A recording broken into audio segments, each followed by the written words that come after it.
সম্মানিত উপস্থিতি, আলোচনার বিষয় হজ। গত জুমার আগের জুমায় আলোচনা করেছিলাম হজের গুরুত্ব ও ফজিলত। এ বিষয়ে আজকের জুমার আলোচনা হজের মাসলা মাসাইল এবং এর উৎপত্তি। প্রথমে আমরা জেনে নিই হজ এর পারিভাষিক সংজ্ঞা। হজটা কাকে বলে? আল্লাহ তাআলার নির্দেশে রাসূল সাল্লাল্লাহু আলাইহি সাল্লামের অনুসরণে নির্দিষ্ট সময়ে নির্দিষ্ট স্থানে আল্লাহর সন্তুষ্টির জন্য ইবাদত করার নামই হলো হজ। যে কোনো দিন আপনি হজ করতে পারবেন না, নির্দিষ্ট টাইম আছে, নির্দিষ্ট স্থান আছে এবং নবীর সুন্নাহ অনুযায়ী যেই ইবাদত করা হয় আল্লাহর সন্তুষ্টির জন্য তাকেই বলা হয় হজ। এই হজ কাদের উপর ফরজ? দেখেন, যাদের মক্কা মদিনা থেকে ঘুরে আসার মতো টাকা পয়সা আছে, শরীর সুস্থ আছে এবং মক্কা মদিনায় ঘুরতে গিয়ে তার পরিবার থেকে সে যেই কয়দিনের জন্য বিয়োগ হয়ে গেলেন সেই কয়দিন তার পরিবার যেন খেয়ে সুন্দরভাবে জীবনযাপন করতে পারে সে পরিমাণ ব্যবস্থা থাকলে তার উপর হজ ফরজ। আপনার এখন যদি ধরেন 7 লক্ষ টাকা লাগে, আপনি 7 লক্ষ টাকা নিয়েই হজ করতে গেলেন, আপনার বাসায় 1 টাকাও নেই, ফ্যামিলি না খেয়ে আছে, আপনার উপর হজ ফরজ না। হজ ফরজ হবে আপনি যতদিন পর্যন্ত বাসায় থাকবেন না, এতদিনের খাবার, এতদিনের চিকিৎসা খরচ এটা রেখে মক্কা মদিনা ঘুরে আসতে পারবেন, তার উপরেই হজ ফরজ। হজ ফরজ হওয়ার জন্য মুসলিম হতে হবে। দ্বিতীয় নাম্বার, বালেগ হতে হবে। মুসলিম হতে হবে, বালেগ হতে হবে। এখন অমুসলিমদের উপর হজ ফরজ না। আবার ছোট্ট বাচ্চাকে আপনি সাথে করে নিয়ে গিয়েছেন, আপনি হজ করালেন, ইহরাম বাঁধিয়ে দিলেন, হজের সওয়াব হবে কিন্তু তার উপর হজ ফরজ না। পরবর্তী সময় যখন তার সামর্থ্য হবে অবশ্যই তাকে হজ করতে হবে। সম্মানিত উপস্থিতি, আমাদের মাথায় একটা চিন্তা আছে যে নগদ টাকা যদি না থাকে তাহলে হজ কিভাবে ফরজ হয়। আমার কাছে 10 লক্ষ টাকা নগদ আছে, আমি মনে করছি আমার উপর হজ ফরজ। আমার কাছে নগদ টাকা নাই 10 লক্ষ, কিন্তু এমন সম্পত্তি আছে, এমন জমি আছে যেটা বিক্রি করে যদি হজ করি তাহলে পরবর্তীতে সময় আমার পরিবার ওই জমির জন্য বিপদে পড়বে না। আমার জমি আছে 5 বিঘা, আমি জানি যে আমার ছেলে মেয়ে স্ত্রীদেরকে আমি যদি 1 বিঘা বিক্রি করে দিই 4 বিঘার পরে তারা জীবনযাপন করতে পারবে, তখন ওই 1 বিঘা বিক্রি করে আপনার উপর হজ ফরজ। শুধু নগদ টাকাই থাকতে হবে তা কিন্তু নয়। জমিন আছে, ওই জমিনটা বিক্রি করলে আপনার ফ্যামিলির বিপদ হবে না, চলতে পারবে, ওই জমিন বিক্রি করেও আপনাকে হজ আদায় করতে হবে। এটাই হচ্ছে বিধান। সম্মানিত উপস্থিতি, এই জন্য হজ একটা ফরজ ইবাদত, গুরুত্বপূর্ণ ইবাদত। আমরা মনে করি আমার ছেলে মেয়ের বিয়ে শাদী হয়নি, আমরা বিল্ডিং করিনি এখনও, বাড়ি গাড়ি করিনি এখনই যদি হজ করি তাহলে কেমন হয়? পরবর্তী সময়ে ছেলে মেয়ে বিয়ে দেওয়াতে টাকা পয়সার অভাব এসে যেতে পারে, বিল্ডিং করাই টাকা পয়সার অভাব এসে যেতে পারে। এই জন্য আমরা কি করি, ছেলে মেয়ে বিয়ে দিয়ে বিদায় করি, বাড়িঘর করি, তারপরে হজের চিন্তা ভাবনা করি। তো দেখেন, ছেলে মেয়ে বিয়ে না দিলে যদি ফরজ হজ আদায় করতে না হয়, না যেতে পারে ফরজ হজ আদায় করা, তাহলে আজ থেকে আপনি 5 ওয়াক্ত সালাতও বাদ দিয়ে দিন, রমজানের সিয়ামও বাদ দিয়ে দিন, আপনি জাকাতও বাদ দিয়ে দিন। জাকাত যেমন ফরজ, সিয়াম তেমন ফরজ, সিয়াম যেমন ফরজ, সালাত তেমন ফরজ, সালাত যেমন ফরজ, হজ তেমন ফরজ। ছেলে মেয়ে বিয়ে না দিয়ে যদি হজ আদায় করা সম্ভব না হয়, তাহলে সালাতও ছেড়ে দিন। কারণ সালাতও ফরজ আল্লাহ করেছেন, হজও ফরজ আল্লাহ করেছেন। আপনার সামর্থ্য আছে, সব আছে, আপনি যদি সেই সামর্থ্য থাকা অবস্থায় হজ না করে ছেলে মেয়ে বিয়ের জন্য, বিল্ডিং নির্মাণের জন্য টাকা পয়সা রেখে দেন, তাহলে আপনার সালাতও ছেড়ে দিতে হবে। হজ যদি ছেলে মেয়েকে বিয়ে না দিলে হজ আদায় করা হয় না, তাহলে সালাতও হবে না আপনার, সিয়ামও হবে না আপনার। এজন্য সম্মানিত উপস্থিতি, আপনি বালেগ হয়েছেন, মুসলিম হয়েছেন, তখন থেকে আপনার উপর হজ ফরজ হয়ে যাবে। 20 বছরে হোক, 25 বছরে হোক, 30 বছরে হোক, হজ আপনার উপর ফরজ, তখনই আপনাকে আদায় করতে হবে। আচ্ছা, যদি আমি হজ আমার উপর ফরজ হয়েছে আদায় না করি, এর শাস্তি সম্পর্কে আজকে আলোচনার শেষে বলবো ইনশাল্লাহ। তো যে কথা বলছিলাম, হজ ফরজ হলেই আপনাকে আদায় করতে হবে, তা 20 বছরে হোক, 30 বছরে হোক, 40 বছরে হোক, যখনই হয়ে যাবে তখনই আপনার উপর হজ ফরজ হয়ে যাবে। সম্মানিত উপস্থিতি, এবার আসুন, হজ আপনি আমি আদায় করব, ভালো কথা, এটা আল্লাহর ফরজ বিধান, কিন্তু হজটা আদায় করতে হবে হালাল টাকা দিয়ে, হারাম নয়। হারাম টাকা দিয়ে কোটি কোটি মুসলমানকে যদি আপনি হজে পাঠিয়ে দেন, একটুকু সওয়াব হবে না, এক চিমটি সওয়াব হবে না। এই জন্য হালাল টাকা দিয়ে আপনাকে হজ করতে হবে। আপনি যদি হারাম টাকা দিয়ে হজ করেন আর ইহরাম বাঁধার পরে বলেন লাব্বাইক আল্লাহুম্মা লাব্বাইক, লাব্বাইক আল্লাহ আমি উপস্থিত, আল্লাহ বলে কি, লা লাব্বাইক ওয়ালা সাদাইক, তুমি উপস্থিত নও, তুমি উপস্থিত নও, কারণ তুমি হারাম টাকা দিয়ে হজ করতে এসেছো, আর হারাম টাকার হজ আল্লাহ কবুল করবেন না। তাই আল্লাহ নবী সাল্লাল্লাহু আলাইহি ওয়াসাল্লাম বলছেন, ইন্নাল্লাহা তাইয়্যিব লা ইয়াকবালু তাইয়্যিব, নিশ্চয় আল্লাহ পবিত্র আর তিনি পবিত্রতাকেই পছন্দ করেন। একজন মানুষ মরুভূমিতে আছেন, এমন তো অবস্থায় তার চুলগুলো এলোমেলো, পোশাকটা ময়লা, এমন সময় সে আল্লাহর কাছে 2 হাত উত্তোলন করে দোয়া করছেন।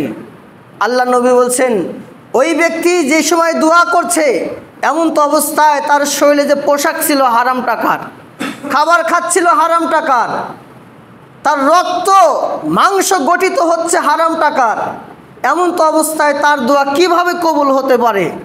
এই জন্য হজ একটা ফরজ ইবাদত, আর এই ইবাদত করতে অবশ্যই অবশ্যই 1 নাম্বার শর্ত, আপনার হালাল টাকা হতে হবে, হালাল উপার্জন হতে হবে, তা না হলে হজ কবুল হবে না।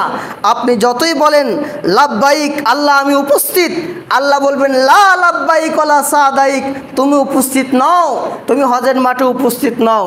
এজন্য সম্মানিত উপস্থিতি, অবশ্যই খেয়াল রাখবেন যে আমি যে হজ করতে যাচ্ছি আমার টাকা যেন হালাল হয়, অবশ্যই এটা খেয়াল রাখতে হবে।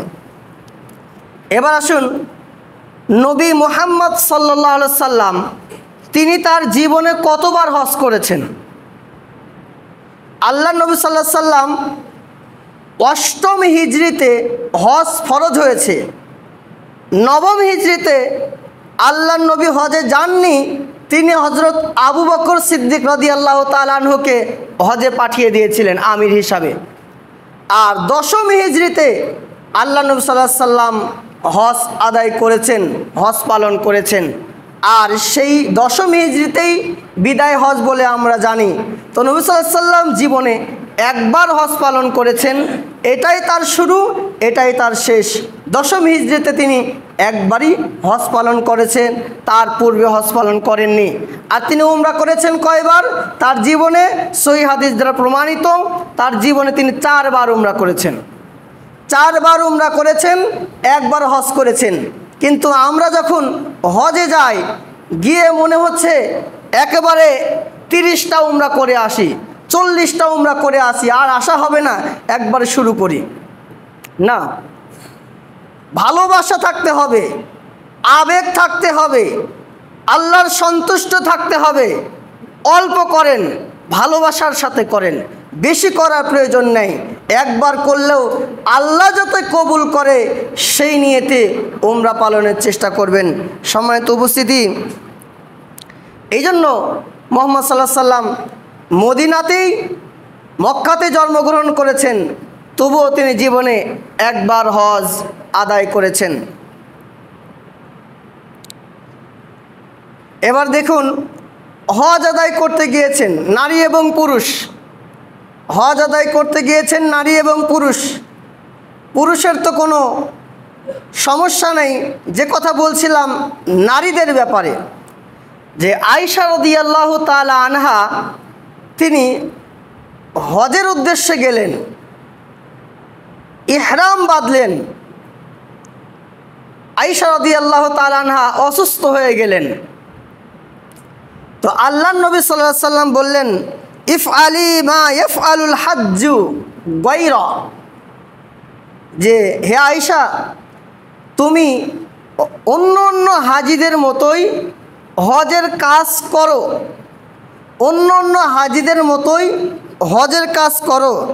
আংলা তাতুফি বিল বাইতি, তবে অন্য অন্য হাজিরা বাইতুল্লাহ তাওয়াফ করবে, ওই সময় তুমি বাইতুল্লাহ তাওয়াফ করবা না। মিনায় যাও, মুজদালিফায় যাও, আরাফার ময়দানে যাও, সাফা মারওয়ায় যাও, সব করো, কিন্তু তুমি যখন অসুস্থ ওই সময় বাইতুল্লাহ তাওয়াফ থেকে বিরত থাকবা। আর বাকি হাজিরা যে সমস্ত কাজ করবে সব কাজ তুমি করবা। কতক্ষণ পর্যন্ত? হাত্তা তাতহুরি, যতক্ষণ পর্যন্ত তুমি পবিত্র না হও। তার মানে বোঝা যায় যে একজন নারী যদি অসুস্থ হয় তাহলে হাজিদের মতো মিনায় যেতে পারবে, মুজদালিফায় যেতে পারবে, আরাফার মাঠে যেতে পারবে, তারপরে আপনার ওই সাফা মারওয়া সাই করতে পারবে, কিন্তু বাইতুল্লাহ তাওয়াফ করতে পারবে না। বাইতুল্লাহ তাওয়াফ কখন করবে এই নারী? যখন সে এই অসুস্থ থেকে সুস্থ হয়ে যাবে, অসুস্থ থেকে সুস্থ হয়ে যাবে, গোসল করে তখন ওই নারী বাইতুল্লাহ তাওয়াফ করবে। এভাবে করলে তার হজ সম্পাদন হয়ে যাবে। সম্মানিত উপস্থিতি, এই জন্য মা বোনেরা যারা হজে যাবেন, অবশ্যই যদি অসুস্থ হয়ে যান তাহলে হাজিদের মতো সব কাজই করবেন, বাইতুল্লাহ তাওয়াফটা বাকি রাখবেন। যখন আপনি সুস্থ হয়ে যাবেন বাইতুল্লাহ তাওয়াফ করে নেবেন, তখন আপনার হজের সমস্ত কাজ সম্পাদন হয়ে যাবে। এখন কথা হলো যে বর্তমান সময়ে আমরা বাচ্চা দেরিতে নেওয়ার জন্য ট্যাবলেট ব্যবহার করি, ইঞ্জেকশন ব্যবহার করি। তো এই ট্যাবলেট বা ইঞ্জেকশন গায়ে পুশ করে বা খেয়ে আমি যদি 1 মাস বা 2 মাস অসুস্থতা থেকে দূরে থাকতে চাই তাহলে পারবো কি না? সম্মানিত উপস্থিতি, নবী সাল্লাল্লাহু আলাইহি সাল্লাম যেহেতু বিধান দিয়েইছেন যে তুমি অসুস্থ হলে বাইতুল্লাহ তাওয়াফ করবা না, তুমি সুস্থ হয়ে করো, যেহেতু আল্লাহ নবী বিধান দিয়েছেন। আর আজকে কয়েকটা কিতাব পড়লাম এই যুগের আলেমদের লেখায়, সেখানে তারা এমন কথা বলেননি ওষুধ খেয়ে বন্ধ রাখতে হবে, ইঞ্জেকশন পুশ করে বন্ধ রেখে হজ সম্পাদন করতে হবে, এটা আমার জানা নেই। তবে আমি যতটুকু রাসূল সাল্লাল্লাহু আলাইহি ওয়াসাল্লাম হাদিস থেকে জানলাম যে আয়েশাকে বললেন যে তুমি অসুস্থ হয়েছো, বাইতুল্লাহ তাওয়াফ বাদ রেখে সব কিছু করো। যখন তুমি সুস্থ হয়ে যাবা, গোসল করে বাইতুল্লাহ তাওয়াফ করে নিবা, তোমার কাজ শেষ। তো আমার চেয়ে বড় বড় আলেমদের থেকে যদি আপনারা শুনতে চান শুনে নেবেন যে ইঞ্জেকশন পুশ বা অন্য অন্য মাধ্যমে আমি আমার স্ত্রীকে, আমার মেয়েকে এভাবে হজ সম্পাদন করাতে পারি কি না। তো নবী সাল্লাল্লাহু আলাইহি ওয়াসাল্লাম হাদিস থেকে প্রমাণিত হয় অসুস্থ হলে সুযোগ আছে, পরবর্তী করে নিতে পারবে, এই সুযোগ আছে। এখন ইহরাম বাঁধবেন, আমরা কিন্তু নামাজ পড়ার সময় নিয়ত করি, ঠিক ইহরাম বাঁধার সময় নিয়ত করতে হয় আর পড়তে হয়। ইহরাম যখন বাঁধবেন এর নির্দিষ্ট একটা স্থান আছে, এক এক দেশের জন্য এক একটা স্থান আছে, বা কয়েকটি দেশ মিলে এক একটা স্থান আছে। তো ইহরাম যখন বাঁধবেন, উমরার জন্য যখন ইহরাম বাঁধবেন তখন বলবেন লাব্বাইকা আল্লাহুম্মা উমরাতান।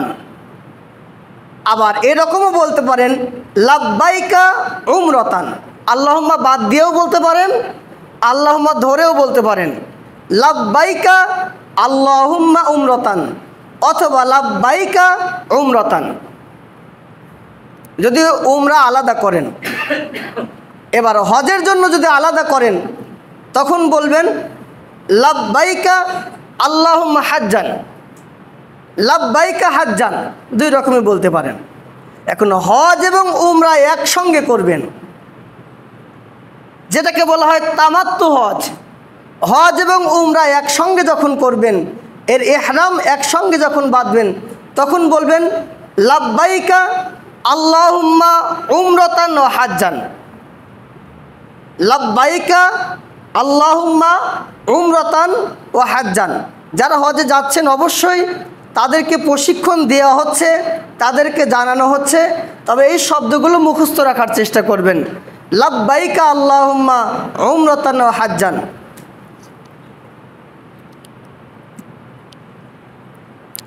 সম্মানিত উপস্থিতি, এখানে ইহরাম বাঁধার ক্ষেত্রে আরেকটি কথা বলি। আপনি হজ করেছেন, যেটাকে বলা হয় বদলি হজ। আপনার মায়ের উপর হজ ফরজ ছিল, আপনার বাবার উপর হজ ফরজ ছিল, বাবা করি নাই, মারা গেছে, মা করি নাই, অসুস্থ হয়ে পড়ে আছে, সুস্থ হওয়ার সুযোগ নেই, অথবা মা মারা গেছে। এখন আপনি মায়ের পক্ষ থেকে হজ করতে গিয়েছেন, বা মায়ের পক্ষ থেকে আপনি উমরা করছেন, মক্কা মদিনায় আছেন, উমরা করছেন, তখন আপনি ইহরাম বাঁধার সময় বলবেন লাব্বাইকা লাব্বাইকা উমরাতান আন আবি, আমি আমার বাবার পক্ষ থেকে উমরার জন্য উপস্থিত। লাব্বাইকা উমরাতান আন উম্মি, আমি আমার মায়ের পক্ষ থেকে উমরা করার জন্য উপস্থিত। যদি উমরা করেন তখন ইহরাম বাঁধার সময় বাবার পক্ষ থেকে হন, মায়ের পক্ষ থেকে হন, এটা বলবেন লাব্বাইক লাব্বাইকা উমরাতান আন আবি, লাব্বাইকা উমরাতান আন উম্মি। আর যদি হজের উদ্দেশ্যে ইহরাম বাঁধেন তখন বলবেন লাব্বাইকা হাজ্জান আন আবি, আমি আমার বাপের পক্ষ থেকে হজের জন্য উপস্থিত। লাব্বাইকা হাজ্জান আন উম্মি, আমি আমার মায়ের পক্ষ থেকে হজের জন্য উপস্থিত। এই বলে ইহরাম বেঁধে নিতে হবে। সম্মানিত উপস্থিতি,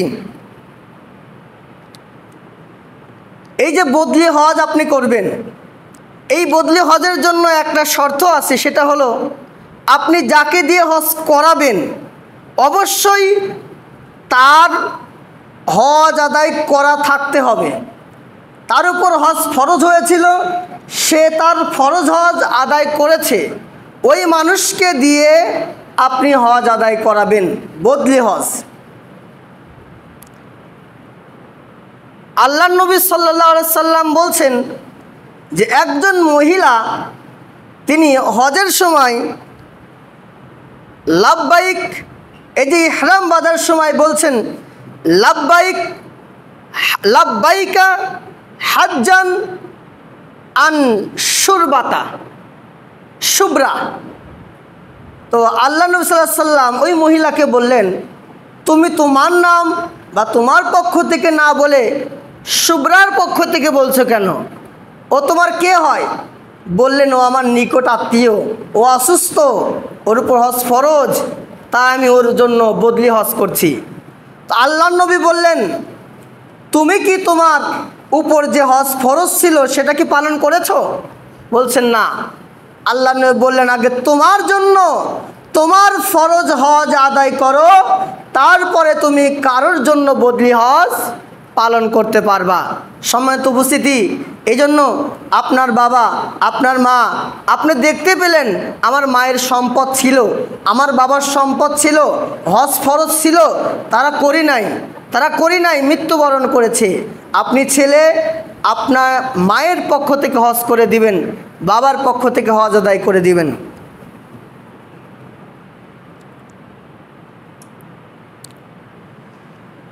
এখন আসুন যে সংক্ষিপ্ত আকারে বলছি, সাফা মারওয়া, মিনা মুজদালিফা, বাইতুল্লাহ, এগুলোর সঙ্গে একটা নবীর সম্পর্ক আছে। সেটা হলো ইব্রাহিম আলাইহিস সালাতু ওয়াস সালামের সম্পর্ক। পৃথিবীতে ইহুদি, খ্রিস্টান এরাও দাবি করে মিল্লাতে ইব্রাহিমের, এবং মুহাম্মদ সাল্লাল্লাহু আলাইহি সাল্লামও দাবি করেন মিল্লাতে ইব্রাহিমের। তো মুহাম্মদ সাল্লাল্লাহু আলাইহি সাল্লাম যে দাবি করেন, এই দাবিটা সঠিক রাখার জন্য মক্কা বিজয় তার জন্য আবশ্যক ছিল, হজ পালন তার জন্য আবশ্যক ছিল। তাই এই যে সাফা মারওয়া, আল্লাহ নবীকে জিজ্ঞাসা করা হলো যে, আল্লাহ নবী, সাফা মারওয়া দুইটা জায়গা আছে, তাহলে আপনি কোন জায়গা থেকে দৌড়ানো শুরু করবেন বা হাঁটা শুরু করবেন? সাফা থেকে শুরু করবেন না মারওয়া থেকে শুরু করবেন? তখন আল্লাহ নবী বললেন, আমার আল্লাহ যেখান থেকে শুরু করেছেন আমিও সেখান থেকেই শুরু করব। আল্লাহ কি বলছেন? ইন্নাস সাফা ওয়াল মারওয়াতা মিন শাইরিল্লাহ। ইন্নাস সাফা, আল্লাহ আগে সফা দিয়ে শুরু করেছেন, সফা থেকেই শুরু হবে মারওয়া, মারওয়া থেকে আসবো সফা। তো প্রথমে আমরা যখন সাই শুরু করব সফা, ইন্নাস সাফা, আল্লাহ শুরু করেছেন সফা থেকে, আমরাও শুরু করব সফা থেকে। এই সফা মারওয়া, এখানে ইব্রাহিম আলাইহিস সালাতু ওয়াস সালামের দ্বিতীয় স্ত্রী হাজেরা আলাইহিস সালাতু ওয়াস সালামকে তার দুধের শিশুকে ফিলিস্তিন থেকে নিয়ে এসে ইব্রাহিম আলাইহিস সালাম এই সাফা মারওয়ার কাছে রেখে গেলেন। এমন তো অবস্থায় সেখানে কোনো পশু পাখি ছিল না, কোনো গাছগাছালি ছিল না, কোনো খাদ্য ছিল না, কোনো পানি ছিল না, কিচ্ছু ছিল না। তো যখন ইব্রাহিম চলে যাচ্ছিলেন, হাজেরা বললেন যে, ইব্রাহিম, আমাদেরকে এখানে রেখে কোথায় যাচ্ছ? ইব্রাহিম আলাইহিস সালাম তাকালেন না তার দিকে, স্ত্রীর দিকে। শেষমেশ ইব্রাহিম আলাইহিস সালামের স্ত্রী হাজেরা ইব্রাহিমকে বললেন যে, আল্লাহু আমারাক, এটা কি আমার আল্লাহর আদেশ? তখন ইব্রাহিম আলাইহিস সালাম বললেন, হ্যাঁ, এটা আমার আল্লাহর আদেশ, তাই তোমাকে মরুভূমিতে তোমার সন্তানকে রেখে চলে গেলাম। তো এমন সময় তাদের কাছে যে পরিমাণ খাবার ছিল, খাবার শেষ, যেহেতু সময় শেষ হয়ে গিয়েছে, খাবার শেষ। তখন ছোট্ট বাচ্চা রয়েছে, তার খিদা, তার মায়ের খিদা, এমন সময় সে পানিও পাচ্ছে না। সফা থেকে মারওয়ার দিকে তাকাচ্ছে, মনে হচ্ছে চিকচিক করছে এখানে পানি, দৌড়ে চলে যাচ্ছে। সেখান থেকে আবার তাকাচ্ছে, এসে মারওয়ায় যায়, দেখে পানি নেই, মারওয়া থেকে তাকাচ্ছে সফার দিকে, দেখছে এখানে পানি আছে, দৌড়াচ্ছে এভাবে। তো এইভাবে 1 2 3 4 5 6 7টা চক্কর মারলেন। 7 চক্কর মারার পরে দেখতে পেলেন যে ইসমাইল আলাইহিস সালাতু ওয়াস সালাম যেখানে বসে আছেন তার পায়ের কাছ থেকে পানি ওঠা শুরু হয়েছে। তিনি দৌড়ে আসলেন, দৌড়ে এসে তার যতটুকু প্রয়োজন আসবাবপত্র ছিল পানি উঠালেন, খেলেন। এবার দেখছেন পানি গড়ে যাচ্ছে। তখন ওই হাজেরা আলাইহিস সালাতু ওয়াস সালাম ওই পানিকে বাদাল দ্বারা ঢাকার চেষ্টা করলেন, যাতে পানি চলে না যায়। পানি চলে গেলে আবার কি খাবো? তো আল্লাহ নবী হাদিসে বলছেন, যদি হাজেরা আলাইহিস সালাতু ওয়াস সালাম ওই বাদাল দিতেন, যদি না দিতেন, তাহলে এখন তো কূপ হয়ে আছে, তখন সেটা নহরে পরিণত হয়ে যেত। সুবহানাল্লাহ। এজন্য সম্মানিত উপস্থিতি, হাজরা আলাইহিস সালাম সেটাকে জামজাম মানে থাম থাম বলে সেটাকে বাদাল দিয়ে দিলেন। আর ওই পানি দ্বারাই, ওই পানির মধ্যে আল্লাহ শিফা দিয়েছেন। ওই পানির মধ্যে আল্লাহ ক্ষুধা নিবারণের যত রকম ভিটামিন আছে, যা মানুষের শরীরে প্রয়োজন, সব কিছুই আল্লাহ রাব্বুল আলামিন দিয়েছেন। এজন্য সম্মানিত উপস্থিতি, এই যে হাজরা আলাইহিস সালাম বিশাল বড় পরীক্ষা নিলেন, 7 বার চক্কর মারলেন মরুভূমিতে। 7 বার চক্কর আল্লাহর কাছে এত বেশি পছন্দনীয় হয়ে গিয়েছিল, যেটা কিয়ামত পর্যন্ত মুসলমানদের ইবাদতের একটা জায়গা করে দিয়েছেন। এই যে সাই আপনাকে করতেই হবে, সফা থেকে মারওয়া, মারওয়া থেকে সফা, এটা আপনাকে করতেই হবে। তো একবার ইব্রাহিম আলাইহিস সালাম এসে হাজরা তার ইসমাইলকে রেখে গেলেন। দ্বিতীয়বার আসলেন, সেই ফিলিস্তিন থেকে প্রায় 1 থেকে 1,500 কিলোমিটার ফিলিস্তিন জেরুজালেম থেকে আসলেন এই মক্কাতে। এসে 1 থেকে 1,500 কিলোমিটার পায়ে হেঁটে আসলেন। এসে তিনি দ্বিতীয়বারের মতো এসে ইসমাইল আলাইহিস সালাম একটু বড় হলেন, তাকে জবাই করার জন্য মিনায় নিয়ে গেলেন। মিনায় নিয়ে গেলেন জবাই করার জন্য। তো ইসমাইল আলাইহিস সালাম বললেন, সাতাজিদুনি ইনশাআল্লাহু মিনাস সাবিরিন, আল্লাহ তুমি আমার বাবা, আপনি আমাকে ধৈর্যশীলদের মধ্যেই পাবেন। আল্লাহ যেহেতু আদেশ করেছেন, আপনি আমাকে জবাই করে দিন। তো এই ঘটনা আমরা শুনেছি। তো দ্বিতীয়বার ইব্রাহিম আলাইহিস সালাম মক্কায় এসেছিলেন ইসমাইলকে জবাই করার জন্য। তৃতীয়বার ইব্রাহিম আলাইহিস সালাম মক্কায় এসেছিলেন। এসে দেখে তার ইসমাইলের স্ত্রী, ইসমাইল শিকার করতে গিয়েছে তার স্ত্রী ঘরের মধ্যে। এবার ইব্রাহিম আলাইহিস সালাম তার বেটার বউকে বললেন, তোমরা কেমন আছো? বলল যে তেমন ভালো নেই, পশু পাখি খেয়ে আর কীভাবে জীবনযাপন, কত কষ্টে আছি। তখন ইব্রাহিম আলাইহিস সালাম বললেন, তোমার স্বামী আসলে বলবা যে একজন বৃদ্ধ লোক এসেছিল, আর সে বলেছে এই চৌকাঠ যেন পরিবর্তন করে। ইসমাইল আলাইহিস সালাম আসলেন। আসার পরে তার স্ত্রী বললেন যে একজন বৃদ্ধ লোক এসেছিল, কি বলেছে? বলেছে এই চৌকাঠ, ঘরের চৌকাঠ যেন পরিবর্তন করে। তখন ইসমাইল আলাইহিস সালাম বুঝলেন যে আমার বাবা এসেছিল, তাহলে এই যে চৌকাঠ পরিবর্তনের মানে হলো যে তোমাকে আমার বাবা তালাক দেওয়ার ঘোষণা দিয়েছেন। বাবার কত বড় ক্ষমতা, বাবার আদেশ মানা কত জরুরি। একটা আদেশেই চৌকাঠ পরিবর্তন করে দিলেন, স্ত্রীকে তালাক দিয়ে দিলেন। চতুর্থবার আসলেন আবার ইব্রাহিম আলাইহিস সালাম, তার সন্তানের ঘরে গেলেন। সন্তান ঘরে নেই, স্ত্রী আছে সন্তানের। তো যাই বলছেন যে তোমরা কেমন আছো? ওই স্ত্রী বলল, আলহামদুলিল্লাহ আমরা ভালো আছি। তোমার স্বামী কোথায় গিয়েছে? শিকারে গিয়েছে, আসলে বলবা এই চৌকাঠটা যেন পরিবর্তন না করে। এবার ইসমাইল আলাইহিস সালাম বাসায় আসলেন। আর এসে তার স্ত্রী বলছেন, একজন বৃদ্ধ লোক এসেছিল, সে বলেছেন যে চৌকাঠটা যেন পরিবর্তন না করে। তখন বলছেন ওটা আমার বাবা, সে বলেছে তোমাকে যেন আমি তালাক না দিই, তোমাকে যেন আমি ছেড়ে না দিই। 4 বার ইব্রাহিম আসলেন সেই ফিলিস্তিন থেকে মক্কায়। 5ম বার ইব্রাহিম আলাইহিস সালাম ফিলিস্তিন থেকে আসলেন মক্কায়। এসে ইসমাইলের সঙ্গে সাক্ষাৎ হলো। ইসমাইলকে বলল, ইন্না আউওয়ালা বাইতু বুদিআ লিন-নাস লাল্লাযী বিবাক্কাতা মুবারাকা। যে ইব্রাহিম আলাইহিস সালাম ইসমাইলকে বললেন যে এই কাবা ঘর নির্মাণ করতে হবে। ঐতিহাসিকরা বলছেন কাবা ঘর ইব্রাহিম আলাইহিস সালামের পূর্বেও ছিল, কিন্তু নূহ আলাইহিস সালামের প্লাবনে কাবা ঘর শেষ হয়ে গিয়েছিল। ইব্রাহিম আলাইহিস সালাম আবার নতুন করে কাবা ঘর তৈরির জন্য ইসমাইলকে সঙ্গে নিয়ে পাথরকে পাথরে বসিয়ে কাবা ঘর তৈরি করছিলেন। আর বলছিলেন, রব্বানা তাকাব্বাল মিন্না ইন্নাকা আনতাস সামিউল আলিম, হে আমার রব, এই আমরা যে কষ্ট করছি, আমরা যে পরিশ্রম করছি, এটা তুমি কবুল করে নাও। ইন্নাকা আনতাস সামিউল আলিম, নিশ্চয় তুমি শ্রবণকারী, তুমি সব কিছু শুনতে পাও।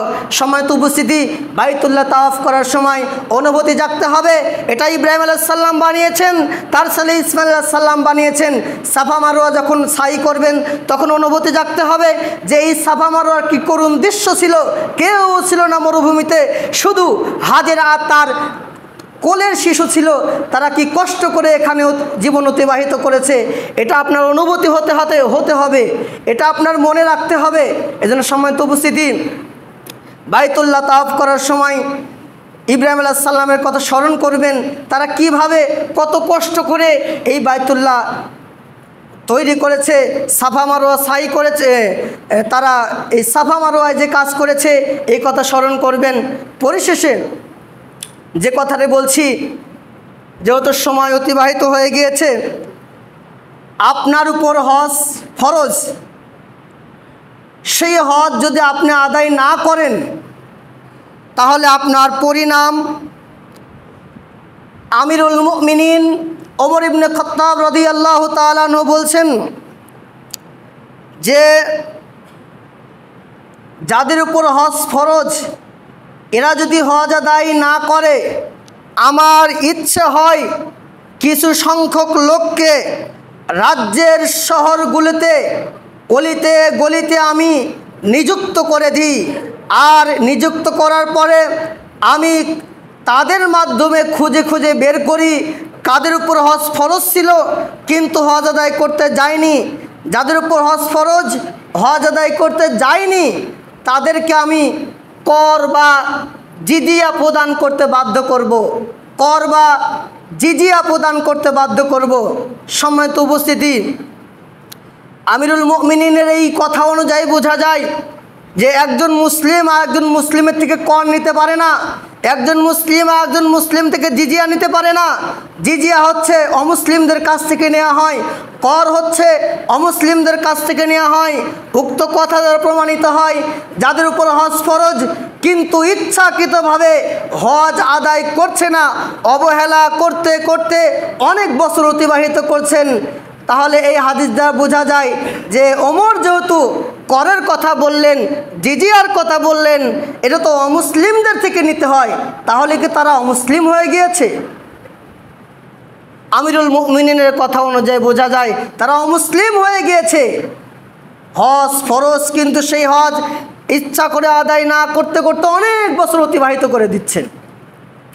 তবে আমিরুল মুমিনিন বাইহাকিতে আরেকটা হাদিস এসেছেন, আন ওমর ইবনে খাত্তাব রাদিয়াল্লাহু তাআলা আনহু ইয়াকুল লামিতু ইয়াহুদিয়া আও নাসারিয়া ইয়াকুলহা সালাসাত মাররাতিন রাজুলান মাত। যে ওমর ইবনে খাত্তাব রাদিয়াল্লাহু তাআলা আনহু বলছেন, যে ব্যক্তির উপরে হজ ফরজ হলো কিন্তু অবহেলা করতে করতে করতে করতে সে মারা গেল, হজই করতে পারলো না, মারাই গেল, তো তিনি বলছেন সে ইহুদি হয়ে মরুক অথবা খ্রিস্টান হয়ে মরুক। এই কথা তিনবার বললেন, সে ইহুদি হয়ে মরুক অথবা খ্রিস্টান হয়ে মরুক, সে ইহুদি হয়ে মরুক অথবা খ্রিস্টান হয়ে মরুক, রাসূল সাল্লাল্লাহু আলাইহি সাল্লামের কোনো কিছু যায় আসে না।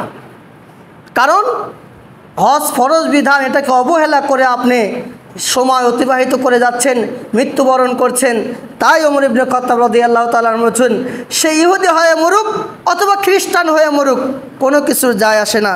সম্মানিত উপস্থিতি, এই জন্যে সামর্থ্যবান যখনই হবেন, সুস্থ যখনই থাকবেন, অবশ্যই নামাজ যেমন ফরজ, অবশ্যই সিয়াম যেমন ফরজ, হজও আপনার ফরজ। যখনই সামর্থ্য হবে তখনই আপনি হজ আদায় করবেন। বয়সের দিকে তাকাবেন না, ছেলে মেয়ে বিয়ে দেব, তারপর বিল্ডিং করব, ব্যাংক ব্যালেন্স করব, শেষ বয়সে যে হজ করে ভালো হয়ে যাব।